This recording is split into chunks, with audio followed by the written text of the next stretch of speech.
Hey everyone. So in this segment, I'm talking with Marc Cunningham. Marc, it's been a month since we talked. How have you been? Time flies, doesn't it? Doing well. Thanks. Glad to be back.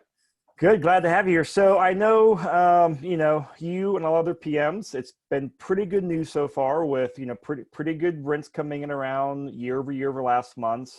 But I'm curious as to updates and really curious to see if you're hearing anything on.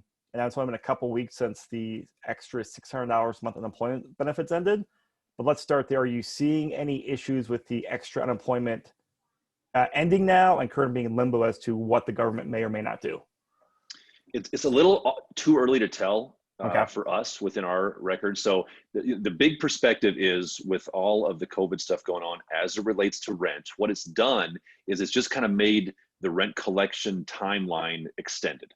So for example, on a normal basis, if this were a year ago, I would have told you that by the 10th day of the month, we would have 90% of our, 95% of our, probably 90. By the 20th day, we'd have 95%. And by the 30th day of the month, we'd have 99% of our rents. So that's kind of the duration. Well, fast forward to today. I haven't looked in the last couple of days. We had our weekly delinquency and vacancy meeting yesterday, and I didn't even ask what our current delinquency is as of August 12th, because I know it's going to take us to the 20th to get the majority of those rents in, because we've Okay. had to extend our collection time frame. So by the end of the month, we'll be good, but everything is just taking longer. And part of the reason is because we're doing everything we can to give tenants longer to pay. So some of that is self-inflicted. We're saying, listen, as long as you can get your payment in by the 15th, you're great. Can I pay on the 20th? No problem. Pay on the 20th. When in the past, a year ago, we'd say, listen, you got to get that thing paid. And if not, there's going to be a late fee. And we've got to post a notice. Well, now we're coming at it from a very different angle. And part of it is because we do want to be very workable, right? We need to be realistic that, hey, people are having trouble, and we don't want to be kicking people out of their homes. So we're going to be as workable as is possible. So you can pay on the 20th. Great. We'll take it on the 20th. Does that make our collection percentage between the 1st and the 10th fall off the edge of a cliff? Yeah, it kind of does. But that's the reality of that. Now, I am very out of loop with the fluid rules and laws coming out of the Colorado legislature. Are they allowing landlords and property managers to charge late fees now? We can charge late fees, Okay. yes. We have made the decision internally that we're not going to charge a late fee Yeah. if somebody is impacted by COVID. We just don't feel that's the right thing to do right now. But yes, you can charge a late fee legally that way. And there's a couple different things. So President Trump came out with an executive order just a few days ago, this past weekend, and he addressed evictions in that. And really, it's just kind of more of a feel-good executive order.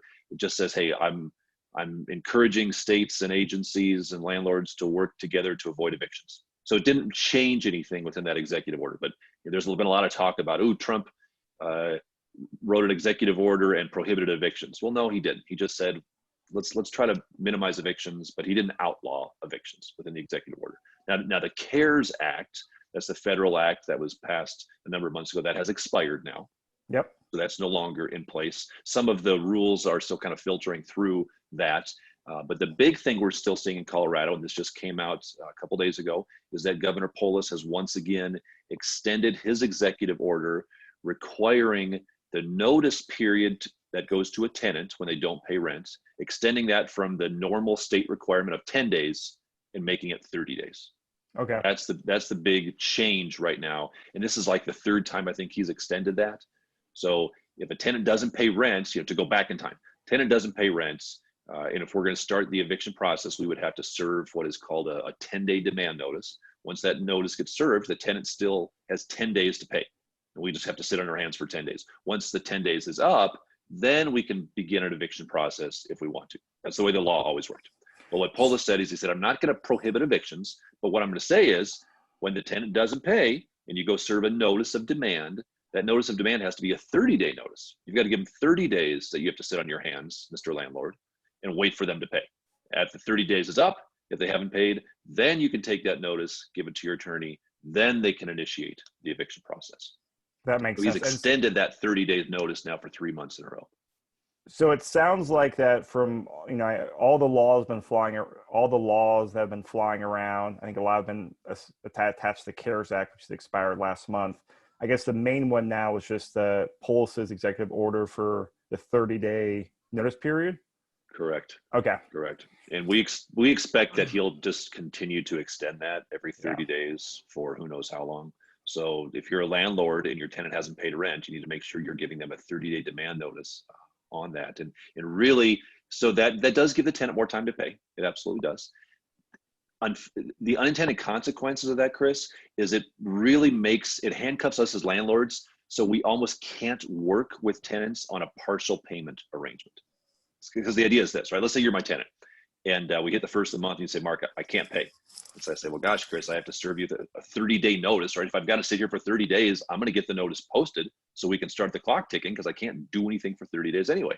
So you say, well, no problem. I'm going to pay on the 20th.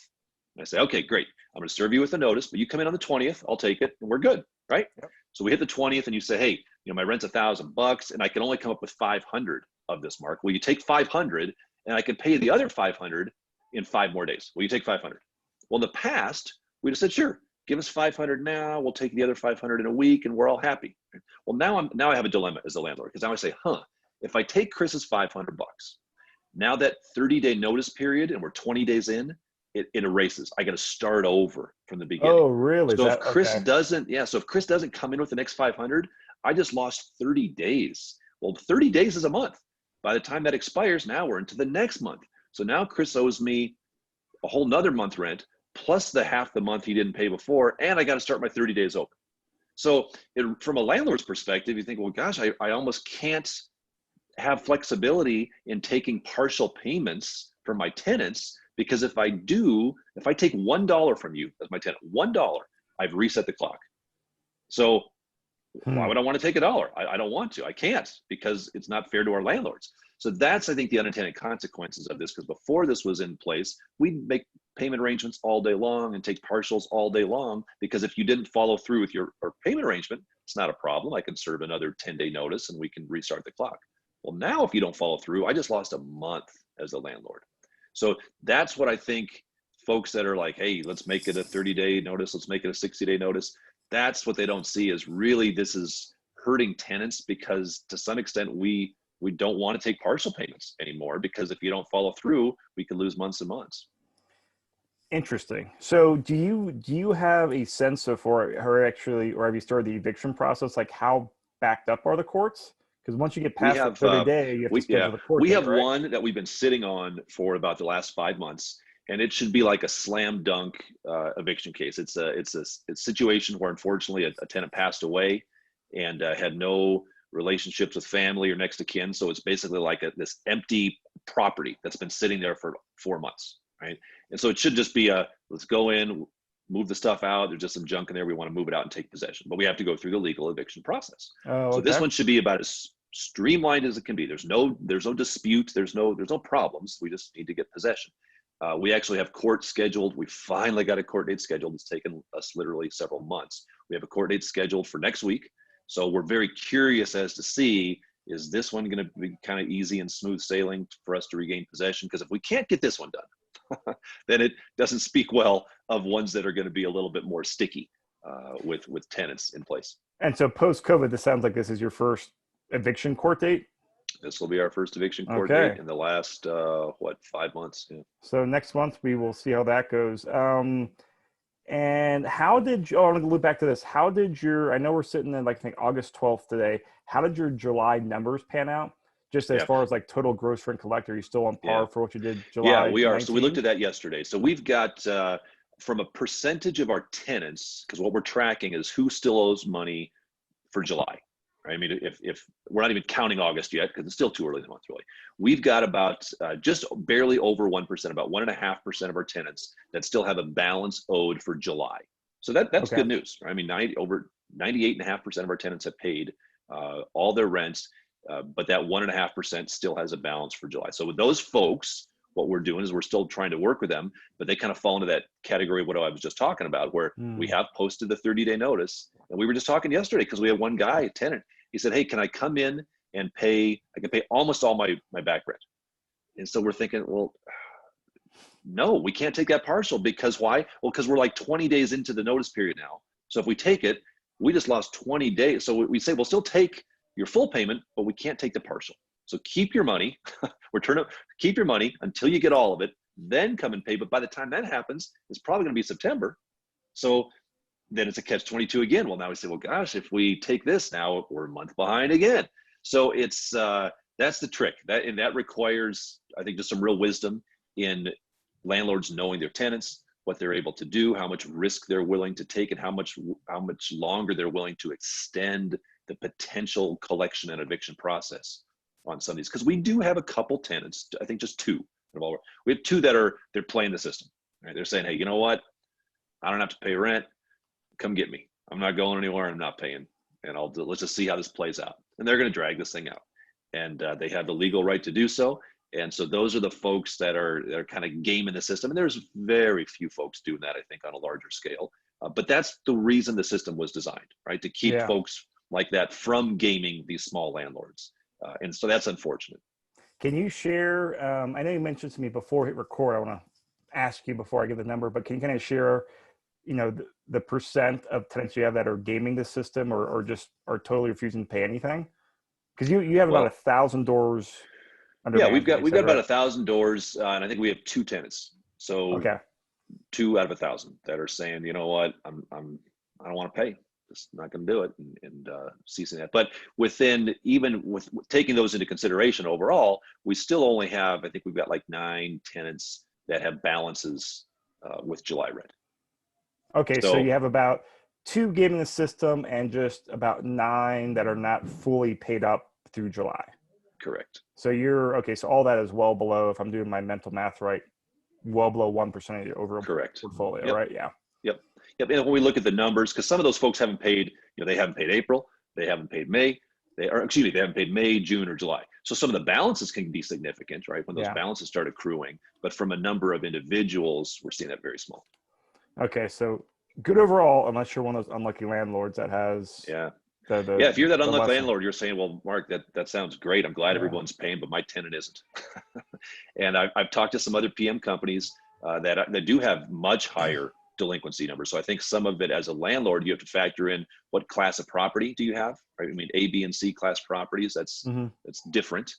As well as this is a good way, if you are a landlord, for you to measure how effective your tenant screening process has been leading into this. Right? If you had a really lax screening process and you were just letting people come in that really weren't qualified, well, then you're probably seeing, I talked to somebody, they've got like 20% delinquents at this point in time for last month still.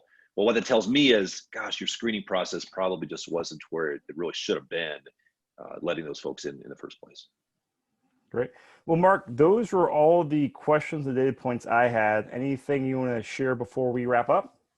Just a little side note on activity. Leasing activity is still through the roof. We're seeing a ton of demand for vacants. Still very slow for downtown condos, especially. We talked about that last month. That's just gotten worse with individuals looking to rent properties because of everything going on.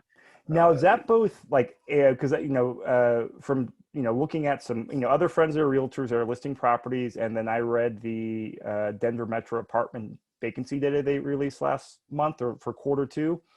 And what I've heard is that, from there, the Class A from selling and leasing, those rents kind of dropped, but the Class B stuff, the older buildings, is not quite as bad. Are you seeing similar stuff? Yeah, absolutely. And it makes sense, right? Because people that would have previously rented the Class A, they're like, oh, yeah, that was stretching my budget. Let's go get a Class B. Let's save $300 a month and go get this place that's 5 years older and maybe doesn't have the rooftop pool. And so you're still going to see demand. The demand's just going to fall from Class A to Class B. It's going to get pushed back, which is exactly what's happening. But that Class A now, there's just not much demand for that from the income side. And then everything that's kind of happening in the urban center, that's having an impact as well. With folks saying, gosh, I don't know if I want to be downtown right now. The suburbs don't sound so bad. So do you think that's mostly from like the pricing, or if you're like, hey, I'm living downtown to go to a bar, hey, if I was, I'm no longer 25 and single, but if I was, downtown's an awesome place to live. I think it's a trifecta. Yeah. Okay. It's a trifecta of the economic conditions, right? I mean, do I have a job? Well, it's a concept of that. You got the COVID stuff going on. So the last thing you wanted to be doing is sitting in an elevator with 7 other people, right? Riding to your penthouse unit. So you think, gosh, the suburbs don't sound too bad. You've got the fact that most people can work remotely now. Right? I mean, you're sitting in your house, I'm sitting in my house. So if I have the ability to work remotely and I can move to the suburbs and save another $500 a month in rent and have a property with my own garage and my own backyard, that sounds kind of attractive. And then Yeah. you've got kind of the urban stuff that's going on right now with social unrest. I mean, it's like a perfect storm of driving people out of downtown. We've got a property, Chris. Here's my sheet, right? This is my vacancy sheet yesterday. So every week we go through vacancies. We have a downtown condo right now, high end, beautiful unit. It has been vacant on the market for 134 days. Now I saw that. I Wow. mean, and we've been So tracking that it was even pre-COVID then, right? right. Yeah, we Or had some trouble getting it rented, and now that is an outlier beyond outliers. okay. But like to me, I'm like, this is insane. What is going on? And it's just been this confluence of, well, for a while downtown was shut down, and people couldn't even find a place to park to get there. And like I said, that's an outlier, but it's there. If that's your unit, doesn't make you feel any better. That's an outlier, right? But it's just hard. It's hard to move that property. So I think we're going to see that continue. We're going to see rents get more depressed in that downtown market. If I'm an investor, if you're an investor and you own stuff down there, I'd be concerned. I'd be dropping some rents, locking in some longer term rates and lease terms if possible. Or if you're thinking of moving out of that market from a sales standpoint, now may not be a bad time to move out. Maybe if prices drop, maybe that's a buying opportunity. But I'm certainly not putting my money there right now. Yeah, we don't buy the nice Class A stuff downtown. So and so for as far as like the downtown area, it sounds like the Class A is getting the biggest rent hit and the highest vacancy for the Class B properties, whether they're like the older buildings or like there's lots of the single family, the duplexes, fourplexes, the small 10-unit buildings. What are you seeing in rents on those, and like on the more the outskirts of downtown, either the Colfaxes, the Cheeseman Parks, the Congress Parks types areas? Rents have still been stable on those. Okay. We haven't seen really a drop off in interest on those. They're still moving. We had more inquiries last week on a week, because we measure it week over week. We had more inquiries on our vacants. It may have been an all-time record within 1 week of just inquiries. Now those didn't all translate into showings. They didn't all translate into applications. But those are like phone calls, emails. Yeah, phone calls and emails. Okay. Yeah. And one of the things I said to my team, I said, gosh, guys, when I look at these numbers, like to me, this says we've got a lot of tire kickers as well, right? People that aren't like desperate to move, but they're thinking about it. Hey, give me some information on 123 Main Street. And now I don't want to go see it, but I'm starting to look around. So I don't know what that is. I don't know where that's coming from, but there's a lot of tire kickers right now based upon the number of inquiries we're seeing, because these inquiries are not translating into showings. At least they did in the last couple of weeks from that standpoint. So I think people are just keeping their options open. Perfect. Well, Mark, I appreciate the insight and the input as always. So we'll talk to you next month, and stay busy and stay healthy. You too, Chris. Thank you.